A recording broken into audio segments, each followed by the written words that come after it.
Bismillahirrahmanirrahim. Assalamu alaikum. Welcome back to Irtisam Biology. Dear students, today I'm going to teach you locomotion in vertebrates. और specially जो आज हम बात करेंगे वो हम बात करेंगे फिश के ऊपर। स्टूडेंट्स, वर्टिब्रेट्स ऐसे ऑर्गेनिज्म होते हैं जिनके अंदर वर्टिब्रल कॉलम प्रेजेंट होती है। दूसरे लफ्ज़ों में हम बोलते हैं रीढ़ की हड्डी प्रेजेंट होती है। वर्टिब्रेट्स में आपके पास जो इस बुक के अंदर है वो स्पेशली आपके पास फिश हैं, देन एम्फीबियन होंगे, फिर इसी तरह से रेप्टाइल्स होंगे और उसके बाद जो है आपके पास बर्ड और लास्ट पे मैमल्स आएंगे। तो आज हम जो है वो फिश के बारे में बात करेंगे। फिश जो है बेसिकली जो लोकोमोशन होती है डियर स्टूडेंट्स, वो एक्चुअली किस पे डिपेंड कर रही होती है? वो डिपेंड कर रही होती है हैबिटाट पे डिपेंड कर रही होती है। अब जो फिश है इसका हैबिटाट कैसा होता है? ये मोस्टली आपके पास वाटर में रहती है। तो वाटर में जो इसकी लोकोमोशन होगी वो किस तरह की होगी? स्विमिंग होगी।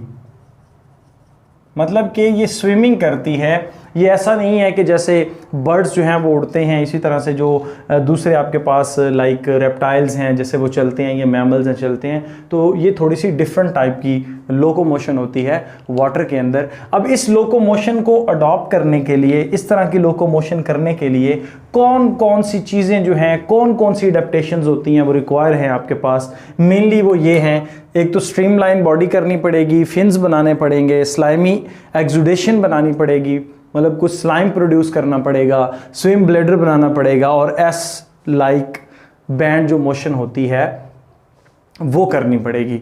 अब ये सारी की सारी अडेप्टेशंस जो हैं वो किन्होंने की हैं? फिश ने की हैं, तभी ये पानी के अंदर जो है वो लोकोमोशन करने के काबिल हो सकती है। अब वन बाय वन हम पढ़ते हैं। सबसे पहले इन्होंने क्या किया? स्ट्रीमलाइन बॉडी बनाई। स्ट्रीमलाइन से क्या मुराद है कि जो आपके पास पोस्टीरियर एंड एंटीरियर एंड्स हैं ना डियर स्टूडेंट्स, इनको इन्होंने टेपर बनाया। लाइक ये देखें और ये देखें, ये टेपर्ड एंड हैं।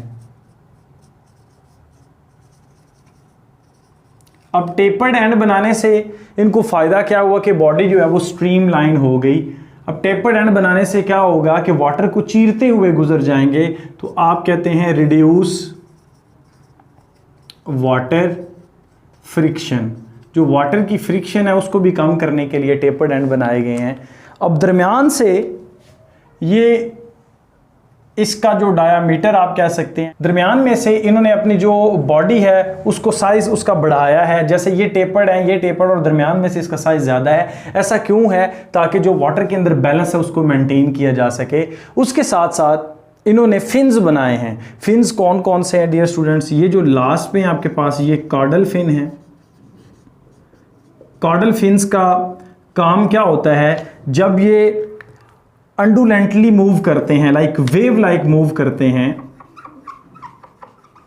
तो ये क्या होते हैं? पीछे से फोर्स एक्सर्ट करते हैं। जो फिश होती है बेसिकली वो आपके पास फॉरवर्ड जाती है। तो ये किसका काम होता है? कॉर्डल फिन का काम होता है। इसी तरह आपके पास ये जो हैं, these are called dorsal fin. इसी तरह से वेंट्रल साइड पर भी फिन्स होते हैं। इन दोनों का काम क्या होता है? ये फर्स्ट है और ये सेकंड है। इन दोनों का काम क्या है डियर स्टूडेंट्स? ये क्या करते हैं? बॉडी को बैलेंस करने में हेल्प करते हैं। बॉडी बैलेंस मेंटेन करने के लिए ये जो काम है कर रहे होते हैं आपके पास dorsal fin and ventral fins.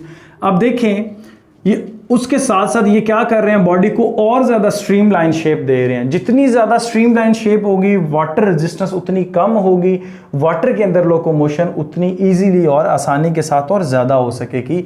उसके बाद इन्होंने ये जो बनाए हैं, these are called pectoral fins. और ये जो नीचे वाले हैं, these are called pelvic fins. अब ये जो पेल्विक होंगे या पेक्टोरल होंगे, ये बेसिकली एक स्टीयरिंग का काम कर रहे होते हैं। स्टीयरिंग का काम क्या होता है कि जब भी आप गाड़ी चला रहे होते हैं तो आप स्टीयरिंग की मदद से गाड़ी को लेफ्ट और राइट टर्न करते हैं। तो बेसिकली पेक्टोरल एंड पेल्विक जो फिन्स होते हैं ये बॉडी को लेफ्ट और या फिर आप कह सकते हैं राइट, और इसी तरह से राइट टू लेफ्ट जो है वो मूव करने में हेल्प करेंगे। तो ये बारी बारी हमने इनके फिन्स के बारे में पढ़ लिया। पेयर ऑफ पेल्विक फिन होता है, पेयर ऑफ आपके पास पेक्टोरल फिन होता है। इनका काम क्या होता है, स्टीयरिंग के तौर पे काम करते हैं ताकि जो है बॉडी वो फिश की जो है जिस तरफ इन्होंने मूव करना उस तरफ ये मूव करवा सकते हैं। उसके बाद है स्लाइमी एक्सुडेशन। एक्सुडेशन का मतलब होता है निकालना किसी भी चीज़ को। स्लाइमी किससे निकला है, स्लाइम से। सो स्लाइम प्रोडक्शन होती है। स्लाइम आपको पता है क्या होता है, एक म्यूकस टाइप सिक्रीशन होती है, स्लाइम प्रोडक्शन। अब ये जो स्लाइम प्रोडक्शन होती है ये बेसिकली किसके अंदर होती है, अगर आप कार्टिलेज फिश की बात करें तो उसके डेंटिकल्स के नीचे, और अगर आप बोनी फिश की बात करें उनके स्केल्स के नीचे स्लाइम प्रोड्यूस किया जाता है। स्लाइम जो होता है बेसिकली ये कैसा स्लिपरी टाइप फ्लूइड होता है। अब ये स्लिपरी टाइप फ्लूइड बनाने का फ़ायदा क्या है, ताकि फ्रिक्शन को मिनिमाइज किया जाए। वाटर के अंदर जो फ्रिक्शन है उसको मिनिमाइज दो तरीकों से भी हम पढ़ चुके हैं, बल्कि अभी हमने 3 तरीके पढ़े हैं। कौन से, एक आप कहते हैं स्ट्रीमलाइन बॉडी बनाई है, दूसरा फिन्स में स्पेशली जो आपके पास पेक्टोरल फिन्स डॉर्सल फिन्स है, और उसके साथ साथ आपके पास स्लाइमी एक्सुडेशन। स्लाइम की प्रोडक्शन क्या कर रही है, वाटर की जो फ्रिक्शन है, अपोजिट फ्रिक्शन है, उसको कम कर रही है ताकि फिश जो है वो आसानी के साथ मूव करे। उसके बाद हम आते हैं स्विम ब्लैडर। जो आपके पास होती हैं बोनी फिश, बोन आपको पता है कि कार्टिलेज की निस्बत थोड़ी हैवियर होती है। जो बोनी फिश होती हैं उनके अंदर एक चैम्बर्स बनाए जाते हैं, और उन चैम्बर्स के अंदर जो है वो आपके पास मेनली एयर प्रेजेंट होती है। अब आपको पता है एयर जो है वो वाटर से हल्की होती है, उसकी डेंसिटी कम है, तो ये क्या करती है, एक बायोंट फोर्स देती है, जिसकी वजह से उसकी स्विमिंग में, बोनी फिश को स्विम करने में आसानी होती है। अब स्विम ब्लैडर में जो एयर है, एयर की डेंसिटी जो है वो वाटर से कम होती है, तो इसी वजह से वो उसको बायोंट फोर्स, बायोंसी जो है वो प्रोवाइड करेगी, बायोंट फोर्स प्रोवाइड करेगी, जो उसको क्या करेगी, वाटर के अंदर इजीली, अगर वो डीप चली गई है तो वो प्रेशर को मिनिमाइज करते हुए फिश जो है वो ऊपर की तरफ आ सकती है with the help of swim bladder, क्योंकि उसके अंदर एयर है जिसके ओवरऑल वेट को क्या कर देती है, कम कर देती है। चूँकि आपने पढ़ा है डेंसिटी एक्चुअली क्या होता है, मैस पर यूनिट वॉल्यूम, तो इसके अंदर चूँकि गैस ज़्यादा होती है और उसका मैस कम होता है, इस वजह से क्या होगा डियर स्टूडेंट, डेंसिटी कम हो जाती है ओवरऑल, और वो इसी वजह से वाटर उसको ऊपर की तरफ लेकर आता है। तो उनको अब जो स्विम करने में है वो आसानी होगी। फिर इसमें जो मेन और इम्पोर्टेंट बात है वो है आपके पास एस बैंड लाइक मोशन। अब एस बैंड क्या है, आप देखते हैं कि फॉर एग्जांपल ये फिश है और फिश इस तरह से ही स्विम करती है।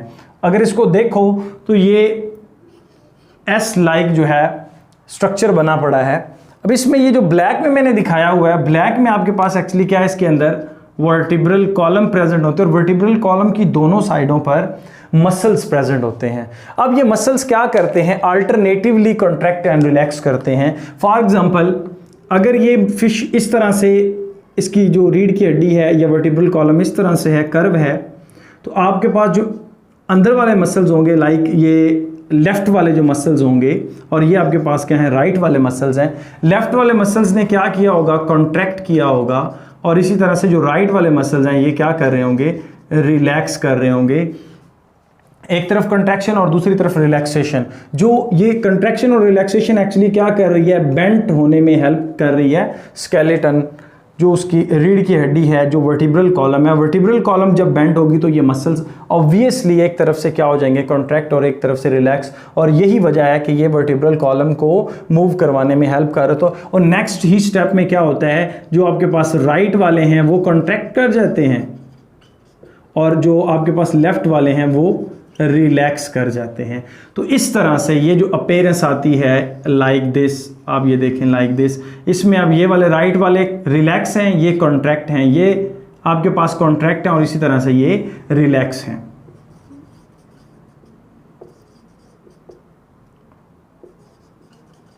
और ये आपके पास कॉन्ट्रैक्ट हैं। अब जब अल्टरनेटिवली कॉन्ट्रैक्ट और रिलैक्स करेंगे वर्टिब्रल कॉलम की दोनों साइड्स पे जो आपके पास मसल्स होंगे, उसकी वजह से क्या होगा, एक वेव लाइक एस स्ट्रक्चर जो है उसकी तरह की मोशन होगी। इसको आप क्या बोलते हैं, एस बैंड लोकोमोशन भी बोलते हैं। चूँकि वेव लाइक है, मौज की तरह है, लहर की तरह है, तो हम इसको बोलते हैं अंडुलेंट मोशन। अब ये जो अंडुलेंट मोशन होती है, एक्चुअली ये क्या करती है, फ़िश को वाटर में आगे की तरफ, आगे की सिमत में जाने में हेल्प करती है। तो डियर स्टूडेंट्स, ये था लोकोमोशन इन फिश। इंशाल्लाह कल हमारा टॉपिक होगा locomotion in amphibian and as well as reptiles. Thank you.